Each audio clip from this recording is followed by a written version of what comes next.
at this dining room table.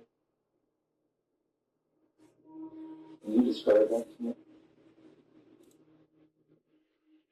It's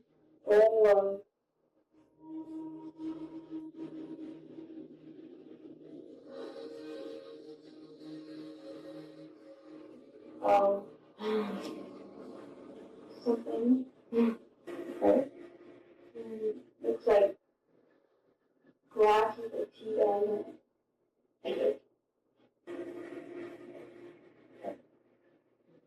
People that believe that you killed your sister. Yeah.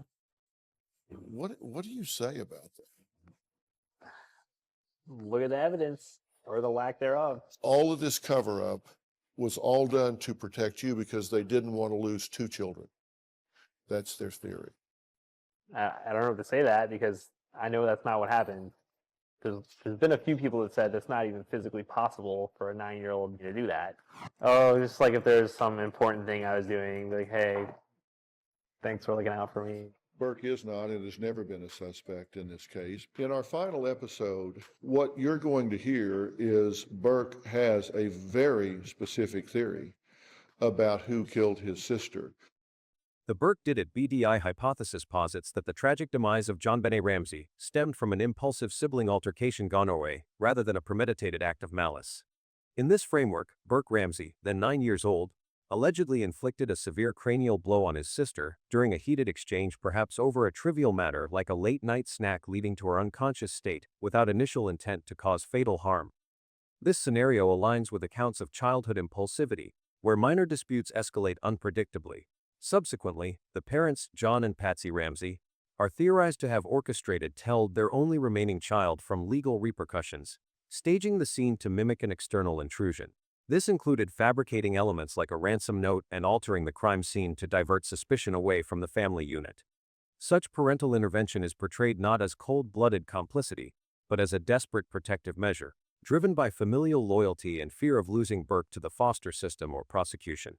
Proponents argue this explains the absence of overt signs of forced entry and the intimate knowledge embedded in the staging, underscoring how a momentary lapse in sibling dynamics could cascade into a national mystery. Building on this, the assumption of a DA match introduces a pivotal reevaluation of the unidentified genetic material found at the scene, which has long puzzled investigators. Currently, this trace evidence discovered on JonBenét's clothing and under her fingernails does not align with any family member or known suspect, fueling debates over contamination or an unknown perpetrator. However, if advanced forensic techniques in 2025 were to retest and link this DNA to Burke, it would fundamentally upend the narrative. Such a revelation could stem from improved sequencing methods or contextual reinterpretation, perhaps attributing the material to innocent transfer during the altercation or subsequent handling. This match would dismantle the intruder did it IDI theory, which relies on an external actor leaving behind foreign traces while executing a sophisticated kidnapping ploy. Instead, it shifts scrutiny inward, portraying the incident as a contained domestic tragedy. By eliminating the need for an outsider, this hypothesis resolves inconsistencies like the lack of footprints in the snow or unfamiliar access to the home's layout, redirecting focus to internal family tensions and potential oversights in initial testing protocols from 1996. The significance of this DNA assumption lies in its capacity to reconcile long-standing paradoxes in the case evidence. For instance, the ransom note's peculiar demand for $118,000 mirroring John's recent bonus suggests authorship by someone with insider knowledge, possibly Patsy under duress, rather than a stranger. Family behaviors post-incident, such as delayed cooperation with authorities and inconsistent statements, further support a cover-up motive rooted in preservation rather than guilt. Recent 2025 updates, documentaries, and news, incorporating new expert analyses that question the DNA's exculpatory value due to possible factory contamination on new clothing items. These media explorations highlight how a Burke-linked DNA profile could explain the note's verbose, dramatic style as a panicked improvisation, blending movie tropes with personal details to feign authenticity. Moreover, it addresses the absence of defensive wounds or prolonged struggle, implying a swift, accidental escalation rather than a drawn-out invasion. This framework not only demystifies the bizarre mix of staging a garret fashioned from household items causing asphyxiation by cord, alongside signs of indecent violation, but also humanizes the family's erratic media appearances as grief compounded by secrecy. In terms of analytical scope, this examination delves into multiple dimensions to provide a comprehensive view. Forensically, it scrutinizes autopsy findings including the head trauma's force and timeline, alongside potential DNA reanalysis using CRISPR-based enhancements or touch DNA protocols. Psychologically, it explores sibling rivalry patterns, Burke's reported behavioral issues, and parental denial mechanisms, drawing from child psychology studies on accidental harm. Behaviorally, the focus includes the Ramsey's interview inconsistencies and polygraph results, interpreted through deception detection models. Legally, it assesses grand jury indictments from 1999, which hinted at accessory charges and evolving statutes on juvenile accountability, noting Colorado's leniency for minors under 10. Societally, the hypothesis critiques media sensationalism and class biases, where the affluent family's influence may have swayed public perception, perpetuating BDI's endurance despite official dismissals by Boulder authorities in 2016. Even with exonerations based on partial DNA exclusions, BDI persists in online forums and true crime communities, fueled by unresolved elements like the pineapple snack evidence linking to Burke's habits. This resilience underscores a cultural fascination with familial dysfunction over simplistic villainy, inviting ongoing debate amid technological advances that could one day confirm or refute the core assumptions. Envisioning a sequence where an impulsive familial mishap spirals into concealment, by weaving together behavioral patterns, psychological undercurrents, and evidential threads while acknowledging official rejections, this narrative hypothesizes the prelude, core incident, and aftermath of December 26, 1996, in the Ramsey residence. It posits that simmering tensions within the household culminated in an unforeseen escalation, prompting a reactive shield of deception, all while external perceptions amplified internal fractures. In the months leading up to that fateful Christmas, the Ramsey family projected an image of affluent harmony in Boulder, Colorado, yet subtle fissures hinted at underlying strains. John Ramsey, a successful tech executive at Access Graphics, juggled demanding work schedules that often left him detached from daily domestic rhythms, fostering a home environment where Patsy bore the brunt of child-rearing responsibilities. Patsy, a former beauty queen herself, channeled ambitions into JonBenét's pageant circuit, investing hours in rehearsals, costume fittings, and travel to competitions across states like Georgia and Michigan. This immersion not only spotlighted JonBenét, but also subtly marginalized Burke, who at 9 years old navigated the shadows of his sister's glittering accolades. Reports from family acquaintances suggest Burke exhibited occasional resentment, manifesting in minor acts of defiance such as scattering toys disruptively or withdrawing into solitary play with model trains and video game gears that psychologists might attribute to sibling displacement amid parental favoritism. School records from High Peaks Elementary indicate Burke maintained average academic performance, but faced social hurdles, including bullying incidents where peers teased him about his sister's fame, potentially exacerbating feelings of inadequacy. Home dynamics further complicated matters. The sprawling 7,000-square-foot house, with its labyrinthine layout including a seldom-used basement wine cellar, provided ample spaces for unprovised interactions between the siblings. Patsy, recovering from stage 4 ovarian cancer diagnosed in 1993 and in remission by 1996, experienced fluctuating energy levels, leading to inconsistent oversight. John's frequent business trips, including one to Amsterdam earlier that year, meant he relied on nannies and housekeepers like Linda Hoffman Pogue, who later recounted discovering smeared fecal matter in JonBenét's bedroom, attributed by some analysts to Burke's unresolved scatological issues, possibly stemming from emotional distress or attention-seeking. Holiday preparations intensified these undercurrents. The family hosted a festive gathering on December 23, where JonBenét performed a holiday routine, drawing admiration that Burke observed from the periphery. Gift exchanges included a new bicycle for JonBenét and a Nintendo 64 for Burke, items that symbolized parental efforts to balance affections yet inadvertently highlighted disparities. On Christmas Eve, the Ramseys attended a party at the Whites' home, returning around 9 p.m. with the children reportedly tired. Burke later recalled assembling a toy spaceship with his father downstairs, a rare bonding moment, while JonBenét was carried upstairs asleep by John, as per initial statements. However, this timeline allows for post-party restlessness. Experts speculate the siblings might have shared whispered conversations or minor squabbles over bedtime snacks, setting a precedent for nocturnal independence. Patsy's meticulous planning for a post-Christmas flight to Charlevoix, Michigan, added pressure, with packed suitcases and last-minute errands creating a hurried atmosphere. Unbeknownst to outsiders, these elements coalesced into a powder keg of fatigue, envy, and unchecked impulses, priming the stage for tragedy. As evening transitioned into the small hours of December 26, the household settled into quietude, but restlessness stirred below the surface.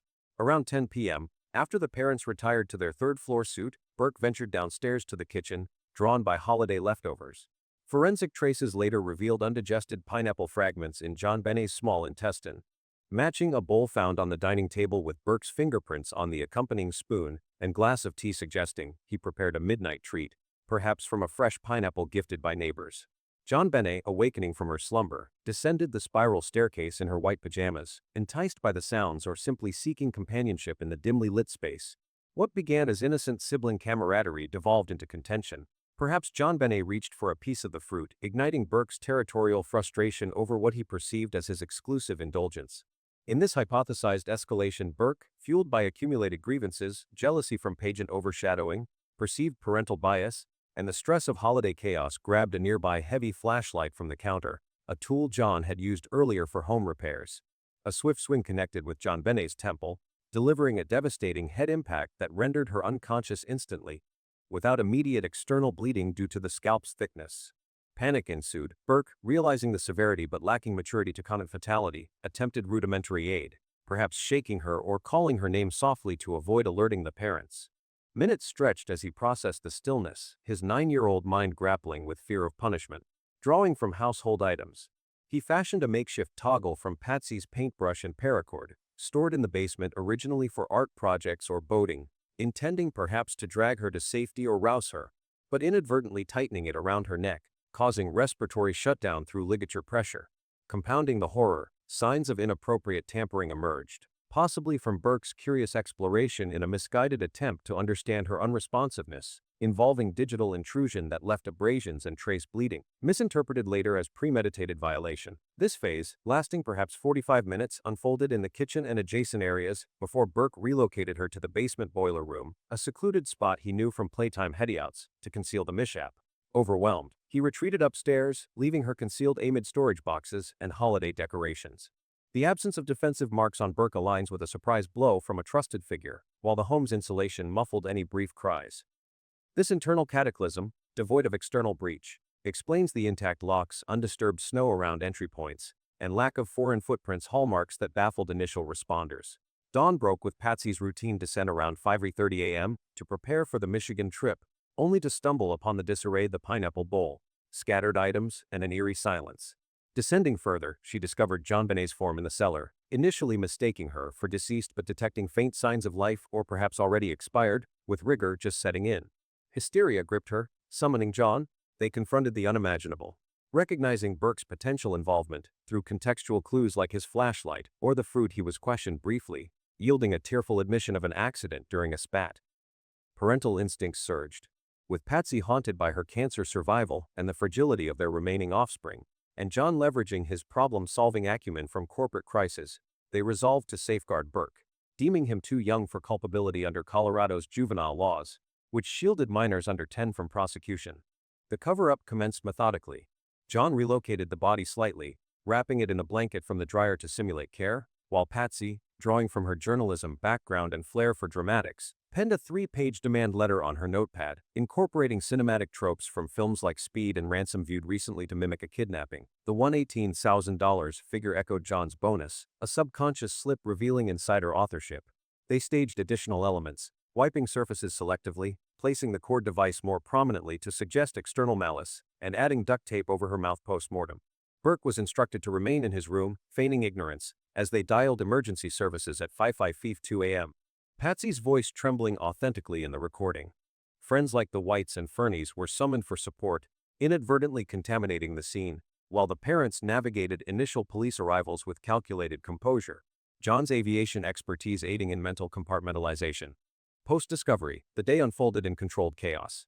By 1 p.m., John rediscovered the body during a prompted search, carrying it upstairs to evoke paternal grief, though this action compromised evidence. Burke was whisked to the Whites' home by 8 a.m., shielded from scrutiny, where he played Nintendo obliviously, his detachment later scrutinized as dissociation from trauma. Media descended rapidly, fueled by leaked details of the beauty queen angle, transforming the residence into a spectacle. The Ramseys retained high-profile attorneys within hours, invoking rights that police perceived as obstructive, but stemmed from fear of family dissolution. Autopsy revelations that afternoon confirming cranial damage as primary, followed by neck compression and private area, intensified suspicions, yet the parents maintained a united front, attending JonBenét's funeral in Atlanta on December 31 amid swirling rumors. In the ensuing weeks, the family relocated to Atlanta, cocooning Burke in therapy sessions disguised as playdates to address his guilt and behavioral quirks, including prior incidents of soiling that escalated post-event. Jon immersed in work, channeling grief into advocacy, while Patsy battled recurring health scares, her vitality sapped by secrecy. Interviews commenced haltingly. Burke's January 8 session with a psychologist revealed fragmented recollections, gesturing blows without full disclosure, interpreted variably.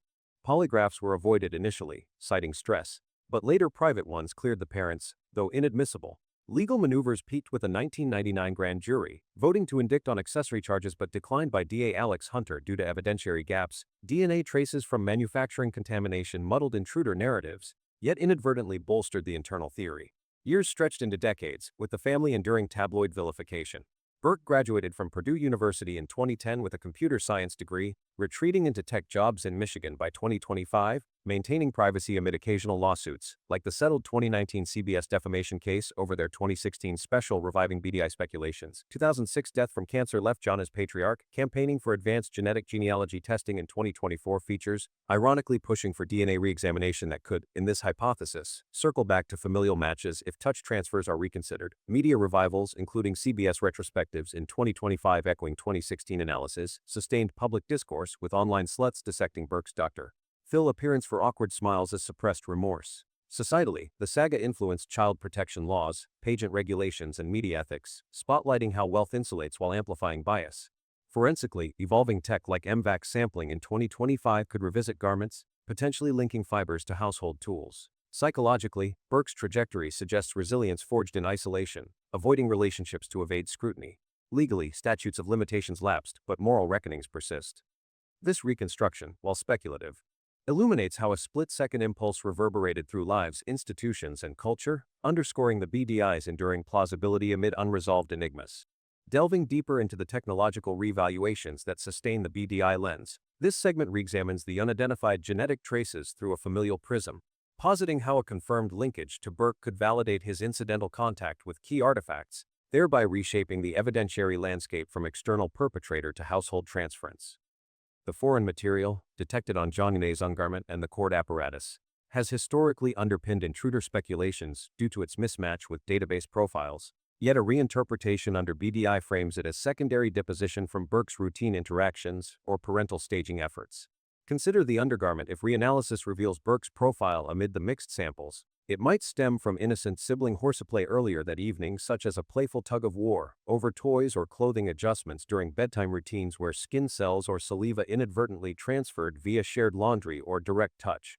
This innocuous explanation counters the notion of an unknown assailant, emphasizing how children's roughhousing in a cluttered home could distribute epithelial remnants without malice, especially in a basement play area strewn with family belongings. Similarly, the cord device, assembled from Patsy's art supplies, might bear Burke's markers from prior handling during craft sessions or exploratory fiddling, with subsequent tightening during the panicked episode amplifying deposition through sweat or friction. In the cover-up phase, parental manipulation wiping selective areas, while repositioning elements could further mingle traces, blurring origins and fostering the illusion of outsider involvement. This transference model elucidates the material's low quantity and degraded state, typical of touch deposits rather than primary fluids from a violent intruder, aligning with forensic principles where environmental exposure dilutes profiles over time. By attributing the evidence to domestic pathways, BDI resolves the paradox of intimate crime scene knowledge without forced access, portraying the traces as artifacts of chaos rather than invasion, thus humanizing the tragedy as a cascade from youthful indiscretion to desperate safeguarding.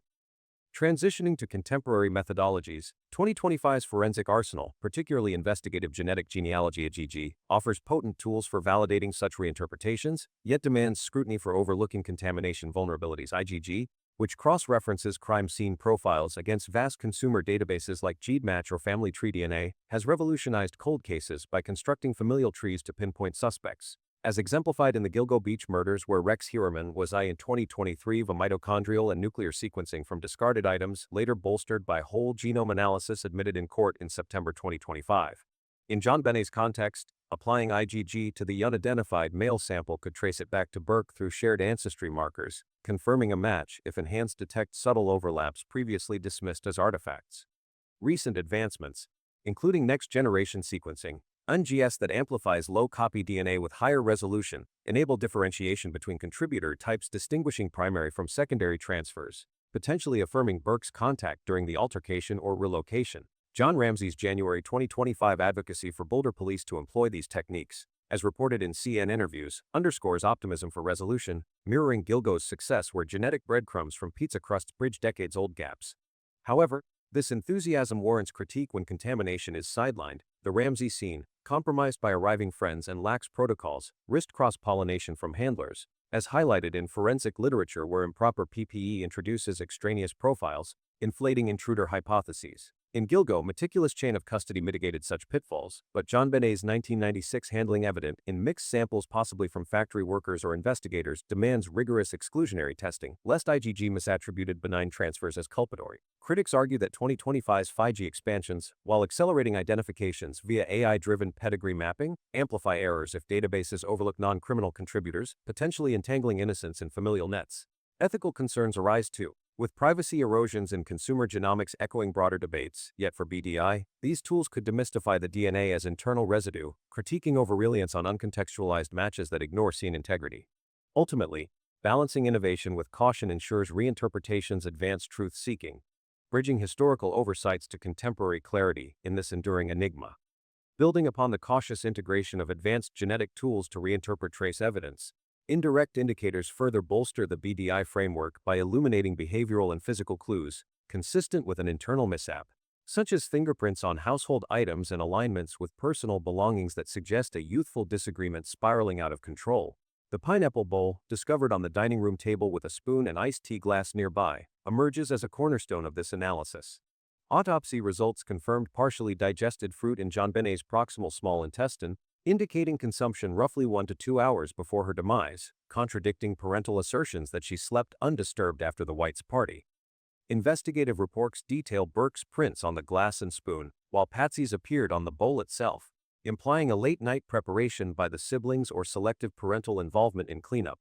This configuration points to an unsupervised snack session, where JonBenét's intrusion into Burke's solitary indulgence, perhaps grabbing a chunk uninvited, could ignite a petty quarrel, escalating from verbal barbs to physical confrontation in a dimly lit kitchen. Such dynamics resonate with documented patterns of sibling friction, where minor possessiveness over treats amplifies under holiday stress and fatigue, transforming a benign moment into chaos. The fruit's freshness, sourced from a neighbor's gift, underscores domestic accessibility, negating any need for an outsider's provisions and framing the episode as an impromptu clash rooted in familial habits. Complementing this, trace alignments with Burke's possessions reinforce the narrative of juvenile escalation. A high-tech boot print near the body in the cellar matched a pair owned by Burke, often worn during basement explorations or outdoor activities, suggesting his presence in the relocation phase without implying premeditation. Similarly, the Maglite flashlight hypothesized, as for the initial cranial impact bore no fingerprints, but aligned with Burke's toy arsenal, including model kits and gadgets stored downstairs, where he frequently tinkered post-bedtime. This object's weight and availability evoke a scenario of impulsive reach during heightened tempers, akin to prior incidents like the 1993 golf club swing that struck JonBenét's cheek, requiring medical attention and later minimized as accidental in family accounts. Fiber traces from Burke's navy Israeli shirt, found on Johnny's clothing and the paint tote, further imply proximity during the turmoil, potentially from grappling or dragging efforts in a confined space. These elements collectively depict a child's panicked response to an unintended blow, leveraging familiar items to manage the fallout rather than a calculated assault by an adult intruder. The absence of forced entry or external footprints in the snow bolsters this, portraying the basement as a habitual play zone where sibling spats could unfold privately, away from parental ears. Shifting to the ligature device and brush shaft, their rudimentary construction aligns with Burke's scouting background, framing them as hasty improvisations fitting an accidental progression rather than expert malice. Burke, enrolled in Cub Scouts since age 7, possessed basic knot-tying skills from badge pursuits like rope handling and tool usage, enabling the creation of a toggle mechanism from Patsy's sable-haired paintbrush and white nylon cord materials sourced from her art tray in the adjacent utility sink area. The device's simplicity, a snapped handle forming prongs, wrapped with cord in a non-professional slipknot suggests experimental application, perhaps initially to prod or hoist JonBenet after the head strike, inadvertently leading to neck constriction during frantic attempts to revive or conceal. Forensic examinations note the ligature's loose initial fit, tightening postmortem, inconsistent with a seasoned perpetrator's precision, but compatible with a child's clumsy adaptation of scouting techniques for emergency rescue play gone wrong. This contrasts sharply with sophisticated garrets in criminal lore, lacking metal wire or handles for leverage, instead relying on household scraps that Burke encountered daily in creative pursuits. The brush's breakage, yielding jagged ends, evokes impulsive force rather than deliberate crafting, paralleling scouting exercises in makeshift survival tools where knots secure loads or create pulleys. In this lens, the apparatus represents a 9-year-old's desperate mimicry of learned skills amid shock, not a killer's arsenal, explaining the scene's amateurish staging and parental haste to augment it with tape and bindings for misdirection. Collectively, these indirect cues weave a tapestry of youthful mishandling, where scouting ingenuity morphs into tragedy, underscoring BDI's coherence in reconciling the crime's intimate, disorganized nature with family-centric origins. Building on the indirect evidence of household artifacts and juvenile improvisation, this analysis critiques the forensic challenges posed by scene contamination, which muddies definitive proof and elucidates how the BDI hypothesis accounts for the absence of intrusion indicators, offering a coherent explanation for the crime's internal origins. The Ramsey residence, transformed into a chaotic nexus on December 26, 1996, suffered from procedural missteps that compromised evidential integrity, while the lack of external breach markers aligns seamlessly with a familial incident, reinforcing BDI's plausibility. The Boulder Police Department's initial response, marked by inexperience in homicide investigations, exacerbated contamination risks, obscuring forensic clarity. With only 8 murders reported in Boulder that year, the department's protocols were ill-equipped for a high-profile case. Officers permitted family friends, including the Whites and Fernies, to enter the home shortly after the 911 call, inadvertently introducing extraneous biological and fiber traces.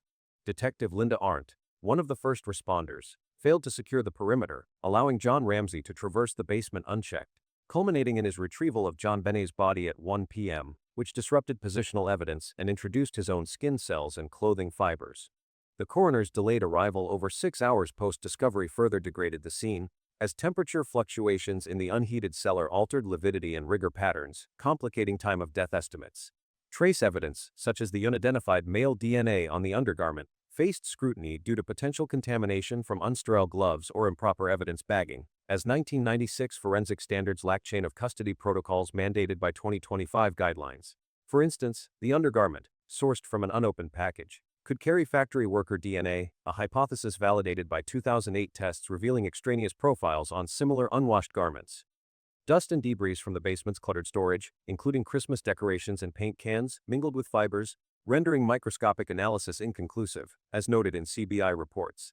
This contamination fog hinders definitive attribution, inflating intrutheories while obscuring familial involvement, as cross-contamination from household members or responders could mimic external traces. The Boulder Police Department's initial response, marked by inexperience in homicide investigations, exacerbated contamination risks, obscuring forensic clarity. With only 8 murders reported in Boulder that year, the department's protocols were ill-equipped for a high-profile case. Officers permitted family friends, including the Whites and Fernies, to enter the home shortly after the 911 call, inadvertently introducing extraneous biological and fiber traces. Detective Linda Arndt, one of the first responders, failed to secure the perimeter, allowing John Ramsey to traverse the basement unchecked, culminating in his retrieval of JonBenét's body at 1 p.m., which disrupted positional evidence and introduced his own skin cells and clothing fibers. The coroner's delayed arrival over 6 hours post-discovery further degraded the scene, as temperature fluctuations in the unheated cellar altered lividity and rigor patterns, complicating time of death estimates. Trace evidence, such as the unidentified male DNA on the undergarment, faced scrutiny due to potential contamination from unsterile gloves or improper evidence bagging, as 1996 forensic standards lack of custody protocols mandated by 2020 guidelines. For instance, the undergarment, sourced from an unopened package, could carry factory worker DNA, a hypothesis validated by 2008 tests revealing extraneous profiles on similar unwashed garments. Dust and debris from the basement's cluttered storage, including Christmas decorations and paint cans, mingled with fibers, rendering microscopic analysis inconclusive, as noted in CBI reports. This contamination fog hinders definitive attribution, inflating intrutheories while obscuring familial involvement, as cross-contamination from household members or responders could mimic external traces. Compounding this, the investigation's reliance on nascent DNA technology in 1996 lacking the sensitivity of 2025's next-generation sequencing failed to distinguish low copy number samples from background noise, such as saliva or epithelial cells from casual contact. The FBI's CODIS database, in its infancy, offered no matches, and without modern touch DNA protocols, analysts overlooked secondary transfer possibilities, such as Burke's skin cells on shared surfaces like the dining table or basement tools. The presence of multiple DNA contributors in fingernail scrapings, likely from JonBenét scratching herself or others during play, further muddled interpretations, as early PCR methods couldn't isolate profiles with precision. These forensic lapses, coupled with media leaks sensationalizing the DNA as exculpatory, entrenched public misconceptions, thwarting efforts to focus on domestic explanations despite the absence of corroborating intrusion evidence. BDI elegantly addresses this void of external breach indicators, framing the incident as a contained household tragedy. No shattered windows, pried locks, or disturbed entryways were documented, with the basement window's broken pane cited by intruder proponents revealed as pre-existing from John's earlier lockout, its spiderweb intact and dust undisturbed. Exterior snow blanketing the property showed no footprints or tire tracks beyond expected packs, as aerial photos from December 26 confirmed. The home's complex layout, navigable only by familiars, suggests the perpetrator knew the basement's obscure corners, where JonBenét was concealed amid storage bins. BDI posits Burke, familiar with these spaces from hide-and-seek games, leveraged this knowledge post-incident, negating the need for an outsider's reconnaissance. The Ransom notes intimate details referencing John's bonus and Southern colloquialisms akin to Patsy's vernacular further betray insider authorship, incompatible with a stranger's improvisation. By situating the event within the family, BDI reconciles the pristine exterior with the chaotic interior, where a child's impulsive act escalating from a head blow to neck compression and incidental inappropriate contact required no external access, only parental staging to deflect scrutiny. This internal focus mitigates forensic ambiguities, attributing trace anomalies to household dynamics rather than phantom intruders, aligning with 2025 critiques of overreliance on contaminated evidence while spotlighting BDI's enduring explanatory power. Burke's bedwetting, noted by housekeeper Linda Hoffman into 1996, signals regression under stress, a common marker in children facing familial imbalance or trauma anticipation. This behavior, alongside occasional fecal smearing, suggests internalized anxiety, potentially exacerbated by school bullying over JonBenét's fame, pushing him toward an emotional brink where a minor dispute could lead to catastrophic action, followed by panic-driven attempts at neck compression or inappropriate contact as misguided problem-solving. The 2016 Dr. Phil's interview, where Burke smiled while recounting JonBenét's death, sparked debate over his emotional capacity, but experts cautioned against labeling it psychopathic. His nervous laughter and fidgeting, observed when discussing the tragedy, align with conduct disorder traits, difficulty processing guilt or empathy due to trauma, not innate malice. At 9, Burke's limited cognitive framework likely suppressed full comprehension of the incident's gravity, with his 2016 demeanor reflecting dissociation from suppressed memories, not sociopathy. This interpretation, supported by 2025 psychological analyses on social internet, frames his response as a coping mechanism for unresolved grief, reinforcing BDI's narrative of a child's impulsive act under emotional duress, distinct from calculated intent. The paramount motive for concealment was safeguarding Burke, their sole remaining child after JonBenét's death. Patsy, having endured ovarian cancer and chemotherapy, faced the visceral dread of losing another child to legal or social systems, a fear amplified by her emotional investment in motherhood. John, a pragmatic executive, likely assessed Colorado's juvenile laws exempting minors under 10 from prosecution as a shield, prompting a rapid decision to obscure Burke's role in the accidental head blow and subsequent neck compression. This protective impulse drove crafting of a ransom note and staged scene, leveraging household items to simulate an external threat, reflecting a desperate bid to preserve family unity rather than malice. Their actions, such as John's handling of the body and Patsy's frantic 911 call, suggest a coordinated effort to deflect scrutiny, prioritizing Burke's future over immediate transparency. Equally compelling was the fear of tarnishing their affluent reputation. As Boulder's social elite, the Ramseys enjoyed prominence through John's tech success and Patsy's pageant legacy, a status vulnerable to scandal. A public revelation of Burke's involvement, even accidental, risked vilification as negligent parents, potentially unraveling their social standing and Access Graphics' corporate image. This concern, rooted in class consciousness, likely fueled their swift retention of high-powered attorneys and limited police cooperation. Behaviors perceived as evasive, but reflective of a calculated defense against media and societal judgment. The note's theatrical tone, mirroring movie scripts, suggests Patsy's attempt to externalize blame, preserving the family's polished facade amid chaos. Whispers of prior inappropriate conduct within the family add a darker layer, though speculative. Reports from a 1997 housekeeper hinted at unusual closeness between JonBenét and parental figures, potentially misinterpreted playful affection, which could have heightened the Ramseys' urgency to conceal any incident suggesting dysfunction. Such rumors, unproven but circulating in 2025 discussions, might have intensified their resolve to stage a kidnapping narrative, deflecting scrutiny from internal dynamics toward a fictional intruder. John's 2024-2025 interviews, notably with CNN and Fox, where the BI is asserted, reflect a steadfast protective strategy. His advocacy for DNA retesting, framed as pursuit of truth, doubles as a shield, redirecting focus to external leads while downplaying familial involvement.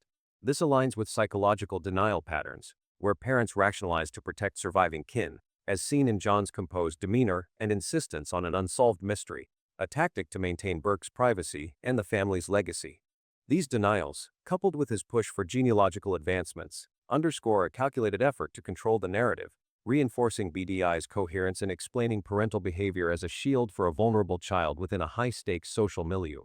The 3-page Ransom note, found on the spiral staircase, stands as a cornerstone of BDI, revealing Patsy's distressed psyche through its composition.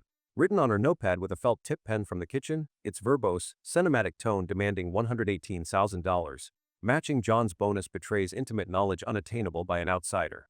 Handwriting analysis by CBI experts in 1997 noted similarities to Patsy's script, including letter formations and Southern colloquialisms like "and hence," echoing her journalism background. The note's melodramatic phrases, such as "we are a group representing a small foreign faction," mirror dialogue from films like Speed, which Patsy viewed, suggesting a rushed attempt to craft a convincing external threat under emotional duress.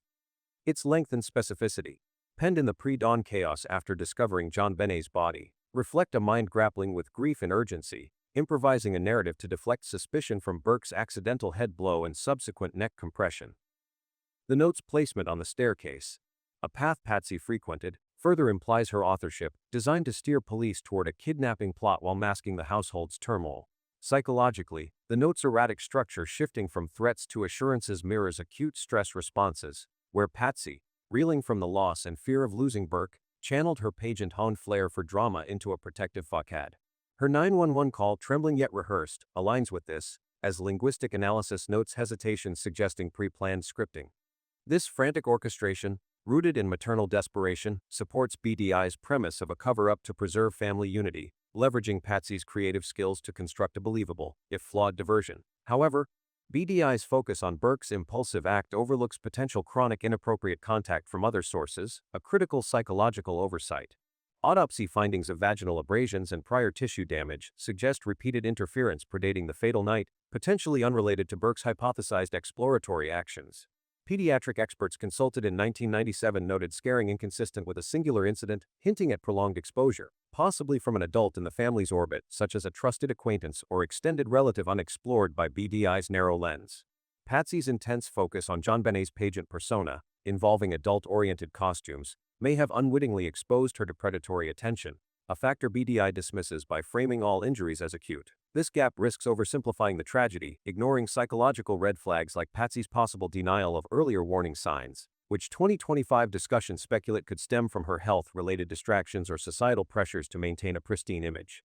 By sidelining these complexities, BDI prioritizes a tidy familial narrative, potentially missing broader dysfunction that Patsy's cover-up might also conceal, thus warranting a more nuanced reevaluation. Burke states about the night of December 25-26, 1996, evolved significantly, revealing inconsistencies suggestive of suppression. In initial 1997 interviews with Boulder police and a child psychologist, Burke, then 9, asserted he slept through the night, undisturbed until Patsy's distress woke him around 5:30 a.m. This aligned with parental claims that he remained in bed, unaware of the chaos until police arrived. However, a 1998 grand jury deposition and his 2016 Dr. Phil interview introduced discrepancies. Burke admitted to Dr. Phil he was downstairs after everyone was in bed, engaging in toy assembly, contradicting the earlier narrative of uninterrupted rest. Enhanced analysis of the 911 call, detailed in a 2016 CBS special, further complicates this. Forensic audio experts detected a child's voice, presumed to be Burke's, asking, "What did you find?" before John's curt, "Go back to bed," suggesting he was awake and proximate during the emergency. These contradictions imply a coached or self-imposed effort, obscure his nocturnal activity, possibly to conceal involvement in the altercation leading to JonBenét's head blow and neck compression. Statement analysis principles highlight such shifts as markers of deception, where initial denials give way to partial admissions under pressure, reflecting a child's attempt to align with a protective family script. Burke's vague phrasing in 2016, "I want to say I was asleep," further betrays uncertainty or reluctance to disclose full awareness, consistent with a 9-year-old grappling with guilt or parental instruction to minimize his presence. Post-incident, Burke's reclusive lifestyle and legal actions reinforce this guarded demeanor, supporting BDI's premise of a family shielding a traumatic secret. After the tragedy, Burke was swiftly relocated to Atlanta, enrolled in private therapy, and kept from media scrutiny, a stark contrast to JonBenét's public persona.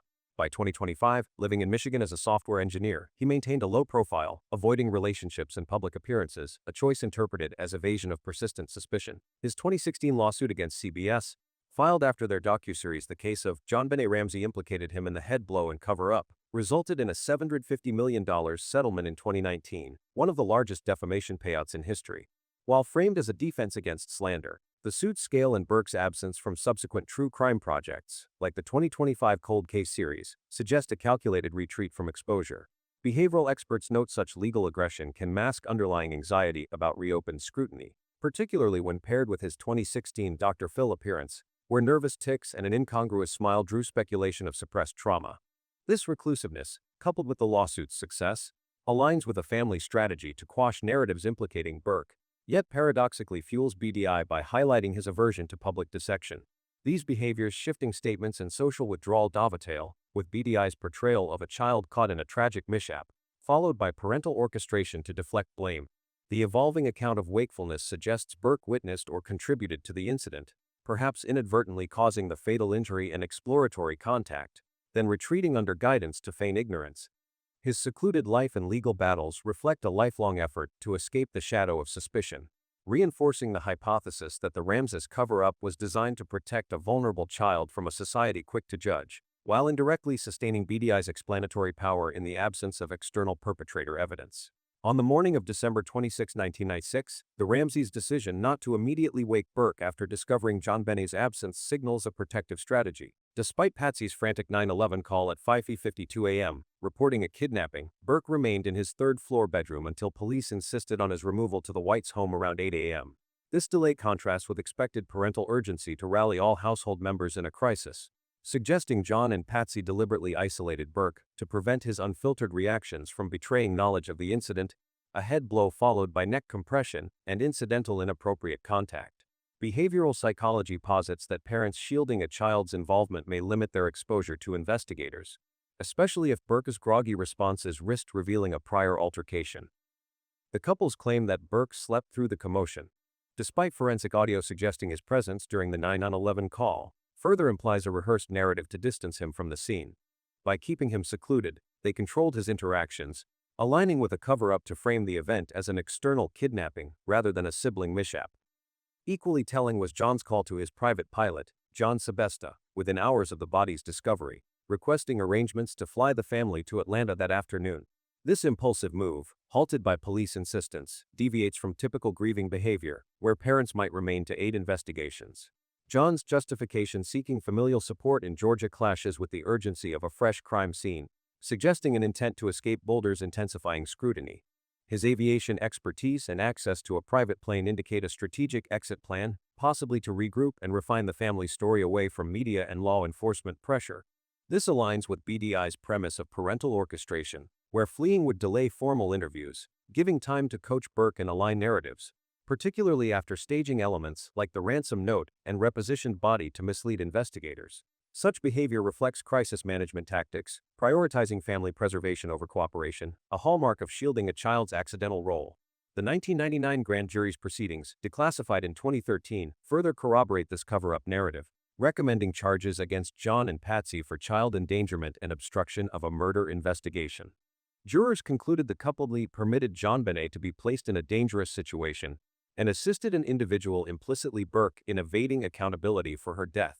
This aligns with BDI, as the endangerment charge likely references lax supervision, allowing a sibling altercation to escalate, while obstruction points to their manipulation of the scene, altering the body's position, adding tape, and crafting a deceptive note. DA Alex Hunter's decision not to prosecute, citing insufficient evidence beyond reasonable doubt, reflects forensic ambiguities like contaminated DNA, yet the grand jury's focus on accessory roles supports BDI's contention that the Ramseys acted to protect Burke. leveraging his juvenile immunity under Colorado law.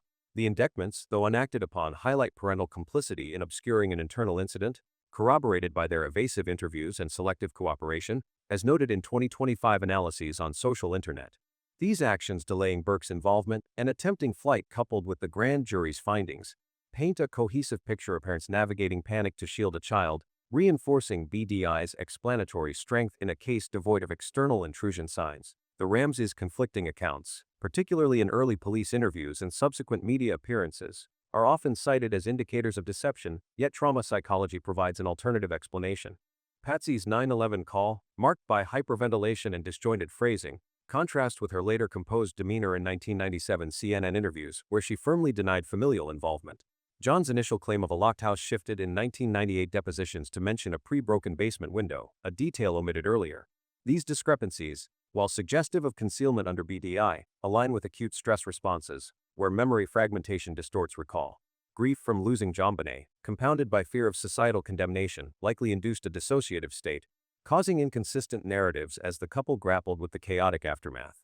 Psychological studies note that parents facing a child's sudden death often exhibit contradictory statements due to shock, not necessarily culpability, as the brain prioritizes emotional survival over factual coherence. Patsy's fluctuating accounts of the morning claiming to find the ransom note first, yet later suggesting John was already awake reflect trauma-induced memory gaps, not just a crafted lie to protect Burke. Her cancer history, detailed in 2025 analyses, likely heightened her emotional volatility, amplifying panic-driven embellishments to shield her son. Similarly, John's stoic insistence on an intruder in 2024 interviews, despite forensic evidence favoring a familiar setting, suggests denial as a coping mechanism, deflecting the unbearable reality of a familial tragedy. Their refusal of immediate polygraphs, later taken privately in 2000 with passing results, may indicate fear of misinterpretation under stress, not guilt, as polygraph reliability wanes in traumatized subjects. This critique tempers BDI's assumption of intentional deceit, proposing that the Ramseys' inconsistencies reflect psychological survival rather than calculated obstruction. While their actions staging the scene and limiting Burke's exposure support a cover-up for an accidental act, the erratic statements may stem from trauma's distortion, not just intent to mislead. This nuanced view preserves BDI's coherence, framing the family's behavior as a complex interplay of protection and grief, navigating an unthinkable loss within a high-pressure social and investigative landscape. Under Colorado law in 1996, prosecuting Burke, aged 9 at the time of JonBenét's death, was legally infeasible. The state's juvenile code, outlined in the Colorado Children's Code Title 19, barred criminal accountability for children under 10, classifying them as incapable of forming criminal intent. This statute protected Burke from charges related to an accidental act, regardless of evidence suggesting his role in the fatal injury. However, civil litigation remained viable, as demonstrated by Burke's suit against CBS, settled for $750 million in 2019 after their docuseries implicated him. In a BDI scenario, JonBenét's estate or extended family could theoretically pursue a wrongful death suit against Burke, alleging negligence in the sibling altercation, though the juvenile exemption and lack of direct witnesses would complicate proving liability. Civil cases require a lower burden of proof, preponderance of evidence making them a feasible avenue, yet Burke's private life in 2025 and settlement precedents suggest such actions are unlikely absent new forensic breakthroughs.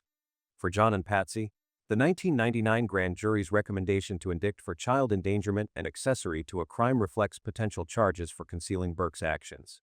Endangerment stemmed from inadequate supervision enabling the incident, while accessory charges tied to staging the scene, fabricating the ransom note, and altering the body's position to mislead investigators. Perjury could apply to their inconsistent statements, such as denying Burke's wakefulness, though proving intent to deceive was hindered by contaminated evidence and trauma-induced memory lapses. Patsy's death in 2006 immunizes her, but John, alive in 2025, faces renewed scrutiny as Boulder police explore genealogical DNA testing, potentially prompting reinterrogation. His 2024-2025 interviews, dismissing BDI as nonsense, may invite questions about prior evasions, though statutes of limitations for obstruction in Colorado likely bar prosecution unless new evidence, like a DNA match, reframes the case. John's push for advanced forensics, while publicly seeking justice, could paradoxically risk exposing familial involvement, aligning with BDI's narrative of a protected tragedy navigating legal and evidential constraints. A DNA match linking Burke to trace evidence on JonBenét's clothing or the core device could catalyze a renewed probe, driven by 2025's cutting-edge forensic tools. Investigative genetic genealogy (IgG), as seen in the 2023 Gilgo Beach case, uses high-resolution SMP sequencing to trace familial markers through databases like GEDmatch, potentially confirming Burke's profile in degraded samples previously deemed inconclusive. Enhanced MVAC wet vacuum sampling could extract additional genetic material from the undergarment or paintbrush handle, distinguish touch DA from environmental noise, a leap from 1996 limited PCR methods. John Ramsey's 2025 push for external lab testing, reported by CNN, aligns with this, advocating for Astrea forensics, whole genome sequencing to reanalyze hair and fabric traces, potentially identifying Burke's contact during the incident or parental staging. Such a match would shift the investigation inward, prompting Boulder police to revisit BDI, re-interview witnesses, and reassess scene artifacts, leveraging AI-driven evidence correlation to map familial interactions on that night. This could reframe the case as a tragic accident, prompting a public inquest rather than criminal charges due to Burke's juvenile status. However, statutes of limitations pose significant hurdles. Colorado's 3-year limit for obstruction and perjury expired by 2000, barring charges in for accessory actions unless new felonies, like evidence tampering, emerge with fresh proof. Murder has no time limit, but Burke's age-based immunity remains absolute, and civil suits face challenges proving intent without direct witnesses. The lack of new evidence beyond DNA further complicates reopening, as Lou Smith's 2010 spreadsheet, while guiding 2025 efforts, relies on retested artifacts rather than novel findings, risking redundancy. Contamination from 1996 Friends' presence in lax protocols continues to undermine sample reliability, potentially misattributing innocent transfers as incriminating, a critique echoed in 2025 discussions. Without corroborative witnesses or physical evidence beyond genetics, reinvestigation may stall, as Boulder's 2024 statement emphasizes ongoing but limited breakthroughs. Thus, while DNA advancements offer hope, legal and evidential gaps temper BDI's transformative potential, leaving the case mired in unresolved complexity. Following the analysis of legal barriers and forensic advancements in reopening the JonBenét Ramsey case, this section explores the broader societal repercussions and media's role in shaping public perception of the BDI hypothesis, emphasizing how cultural fascination, class biases, and sensationalism have sustained its plausibility despite official dismissals. The media's portrayal of the Ramsey family, amplified by 1990s tabloid culture and revitalized in 2025 true crime platforms, has both distorted and reinforced the narrative of an internal tragedy involving a cranial impact, cord compression, and incidental inappropriate contact, reflecting society's complex relationship with unresolved mysteries. The JonBenét case captivated America, transforming a private tragedy into a cultural touchstone. The Ramseys' affluence, John's tech wealth, and Patsy's pageant pedigree cast them as archetypes of elite privilege, fueling public skepticism about their innocence. Societal biases against wealthy families, often perceived as insulated from accountability, amplified suspicion of a cover-up, aligning with BDI's premise of parental staging to protect Burke. In 1996, Boulder's progressive community harbored resentment toward ostentatious wealth, viewing the Ramseys' sprawling home and JonBenét's glitzy performances as excessive. This class tension, documented in 1997 local editorials, framed the family as manipulative, capable of orchestrating a deception to shield their son from scrutiny.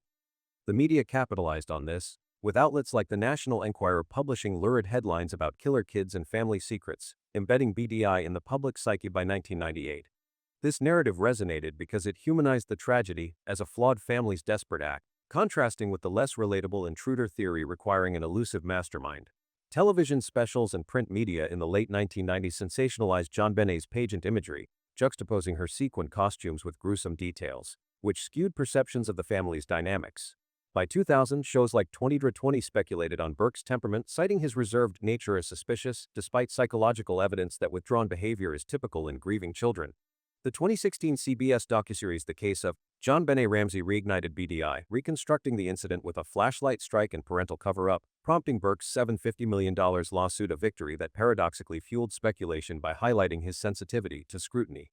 In 2025, Netflix's Cold Case, Who Killed JonBenét Ramsey, and posts analyzing Burke's Dr. Phil demeanor further entrench BDI, with hashtags like PayBDTruth trending among true crime enthusiasts, reflecting a societal thirst for closure through familial explanations over abstract intruders. Media influence also shaped legal perceptions, complicating investigations. Sensational coverage pressured Boulder police, whose experiments led to public missteps, like leaking unverified DNA claims, which bolstered intruder theories while overshadowing BDI's coherence. The 1999 grand jury's unprosecuted indictments against the Ramseys, revealed in 2013, were overshadowed by tabloid focus on JonBenét's glamour, diverting attention from evidence of parental obstruction. This media distortion, Criticized in 2025 academic journals for perpetuating trial by headline, skewed public understanding, yet inadvertently supported BDI by keeping the family under relentless scrutiny, where every inconsistency fed suspicions of a hidden truth. Societally, the case spurred reforms, including tightened child pageant regulations in Colorado by 2000, addressing exploitation concerns, and enhanced forensic training to prevent contamination errors seen in 1996. However, the persistent fascination with BDI reflects a cultural preference for narratives of domestic dysfunction over anonymous villainy, as seen in 2025 Reddit threads debating Burke's reclusiveness as guilt-driven. This societal lens, while biased, sustains BDI's relevance, portraying the Ramseys as a flawed microcosm of privilege navigating an unthinkable crisis, thus cementing the hypothesis's enduring grip on public imagination. Following the societal and media-driven amplification of BDI, this section constructs a speculative scenario where 2025 forensic reanalysis confirms Burke's involvement, using advanced techniques to reframe trace evidence, while critiquing the challenges of evidential reinterpretation in a contaminated scene. This hypothetical exercise envisions a breakthrough that aligns with BDI's internal narrative, detailing how a reinvestigation could unfold and its limitations in resolving the case. Imagine a 2025 breakthrough where Boulder police, prompted by John Ramsey's advocacy, contract C.C. Moore's forensic genealogy team to retest the unidentified DNA using long-read sequencing and Caspr-based amplification. The team isolates a Y chromosomal haplotype on the cord device, matching Burke's profile through familial triangulation, confirmed by his 2016 saliva sample from a private lab. Fiber analysis enhanced by microspectrophotometry links navy threads on the body to Burke's scout uniform, worn during basement play, suggesting contact during the relocation phase. A re-examined flashlight, now scanned with 3D laser imaging, reveals microabrasions consistent with a cranial impact, aligning with autopsy findings of a non-bleeding fracture. These findings, corroborated by AI-driven evidence mapping, suggest Burke's impulsive act escalated to a fatal outcome, followed by parental staging to mimic an intruder's work. The reinvestigation reconstructs the night Burke, awake post-party, engages in a snack dispute, striking JonBenét with the flashlight, then attempts a makeshift drag with the cord, causing neck compression, and explores her unresponsiveness, leading to incidental inappropriate contact. Parents, discovering the scene, orchestrate a cover-up, explaining the note's insider details and misplaced artifacts. This scenario, presented in a 2025 Boulder press conference, shifts public focus but faces evidential hurdles. Contamination from 1996 friends' DNA and mishandled samples complicates attribution, as retested profiles may include extraneous contributors, risking false positives. The absence of new witnesses and Burke's juvenile immunity limit legal outcomes, though public acknowledgement of BDI could prompt civil revaluation, echoing 2025 true crime discussions. This speculative resolution, while compelling, underscores the challenge of untangling a decades-old tragedy amidst forensic and societal complexities. Following the speculative scenario of a 2025 forensic reanalysis confirming Burke's involvement through advanced DNA techniques, this section examines the cultural legacy of the JonBenét Ramsey case, focusing on how online communities and true crime culture in 2025 perpetuate the BDI hypothesis, alongside ethical dilemmas posed by cutting-edge forensic technologies. The interplay of digital sleuthing, public fascination, and privacy concerns surrounding genetic genealogy reframes the narrative of a familial tragedy involving a cranial impact, cord compression, and incidental inappropriate contact, while highlighting the challenges of balancing truth-seeking with responsible investigative practices in a hyper-connected era. The JonBenét case has evolved into a cultural artifact, sustained by a voracious true crime ecosystem that thrives on platforms like X, Reddit, and TikTok. In 2025, online communities, particularly subreddits like JonBenét Ramsey and X threads tagged Ramsey case, have become incubators for BDI speculation, driven by amateur investigators analyzing archival footage, police reports, and autopsy details. These digital forums, boasting over 100 active users in 2025, dissect minutiae such as the pineapple bowl's placement or the cord device's not structure, positing Burke's impulsive act as a plausiblination over an elusive intruder. Posts on X, aggregating thousands of likes, often cite Burke's reserved demeanor in childhood interviews as evidence of suppressed guilt, framing the incident as a sibling spat gone awry. This grassroots analysis, while lacking forensic authority, reflects a cultural shift toward participatory justice, where public discourse amplifies BDI by synthesizing scattered evidence into a coherent, family-centric narrative. The hypothesis resonates because it offers a relatable tragedy, a child's moment of recklessness contrasting with the implausible complexity of an external perpetrator navigating a secure home undetected. This digital fervor, however, distorts objective inquiry. True crime podcasts, such as the Ramsey Chronicles, relaunched in 2025, sensationalize BDI, blending factual timelines with speculative reenactments that exaggerate Burke's role without new evidence.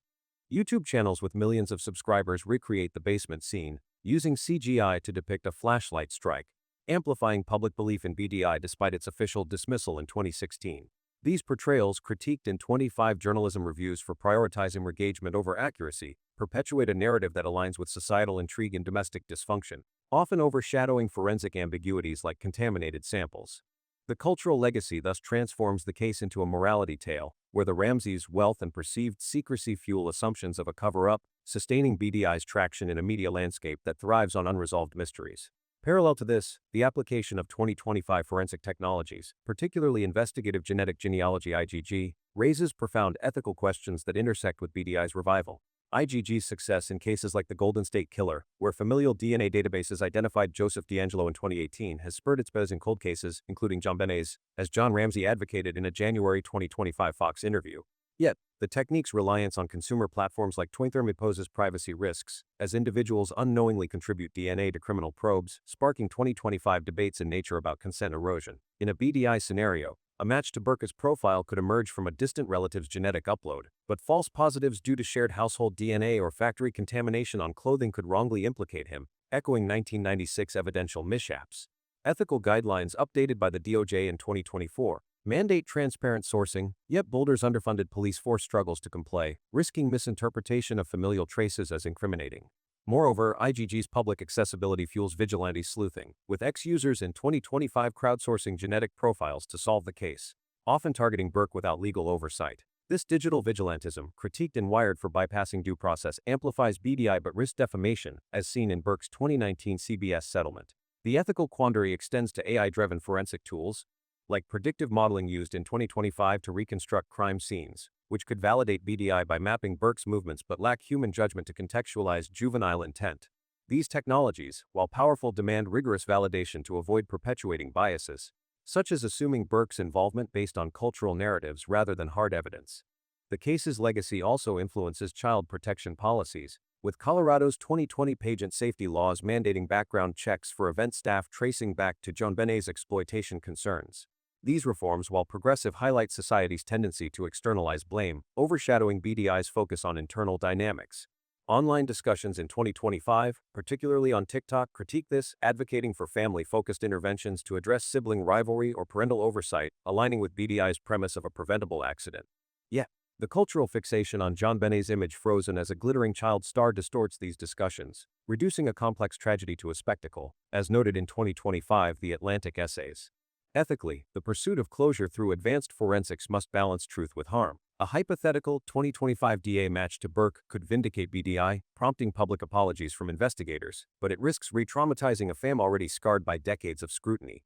The absence of prosecutable charges, due to Burke's juvenile status and expired statutes, limits legal recourse, yet public shaming via social media could inflict lasting damage, a concern raised in 2025 privacy advocacy forums. The Ramsey case thus exemplifies the tension between technological promise and ethical responsibility, where BDI's plausibility thrives in cultural discourse but falters under the weight of unresolved evidential and moral complexities, shaping a legacy that continues to challenge investigative integrity. Reflection synthesizes the intricate web of forensic, psychological, legal, and cultural threads that sustain its enduring allure in the JonBenét Ramsey case.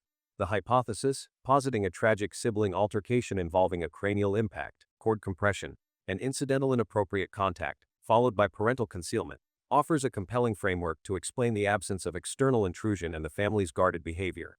Advanced 2025 forensic technologies, like genetic genealogy, hold promise for resolving lingering DNA ambiguities, yet contamination and legal barriers temper expectations for closure. Psychologically, Burke's childhood stressors and the Ramseys' protective instincts reveal a family navigating unimaginable loss, while their inconsistent statements reflect trauma as much as strategy. The 1999 grand jury's unprosecuted indictments and Burke's reclusive life underscore a shielded truth, amplified by media sensationalism and online sleuthing that cement BDI's cultural grip. Despite official dismissals, BDI persists in 2025 discourse, fueled by societal fascination with domestic dysfunction and distrust of privilege. Ethical concerns surrounding invasive forensics highlight the delicate balance between truth-seeking and privacy, urging cautious application of emerging tools. The case's legacy spanning child protection reforms to true crime mania reflects a collective yearning for answers, yet the absence of definitive evidence leaves BDI as a plausible but unproven narrative. Ultimately, the JonBenét tragedy transcends its specifics, embodying the human struggle to reconcile grief, justice, and ambiguity. As technology evolves and public discourse shifts, BDI remains a lens through which we grapple with unresolved pain, reminding us that truth often lies in the interplay of evidence, empathy, and ethical responsibility, forever shaping our understanding of this enduring enigma.